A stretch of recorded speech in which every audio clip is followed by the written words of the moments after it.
Guys next part নিয়ে চলে এসেছি। তো আমার আগের ভিডিওতে যেমনটা কি তোমরা দেখেছিলে যে আমার মেকআপ কমপ্লিট হয়ে গেছিলো, দেন এবার ড্রেস আপ হচ্ছিল, ড্রেস আপের একটু প্রবলেম করছিল, যার জন্য আমাকে দাদারা আর মেকআপ আর্টিস্টরা আর ভালো করে সাজিয়ে দিচ্ছিল। আর এনারা এত সুন্দর করে আমাকে সাজিয়ে দিয়েছে, এত ভালোভাবে ইয়ে করেছে। মেকআপটা যদিও বা হেভি হয়ে গেছিলো, আমি কোনোদিন মেকআপ করিনি, আমার মাথা খুবই যন্ত্রণা করছিল, তাও মানে খুব সুন্দর লাগছিল।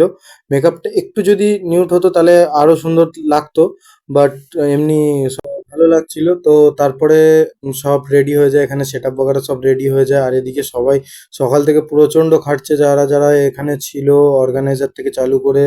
এই দাদা যে ব্ল্যাক কালারের জামা পরে আছে উনি হচ্ছে আমাদের অর্গানাইজার। উনি মানে সবাই প্রচণ্ড খাটছিল, সবাই মিলে পুরো টিম পুরো কাজ করছিল এর ওপরে, কিভাবে একটা মানে পুরো ফ্রেশ একটা ইয়ে পাবে।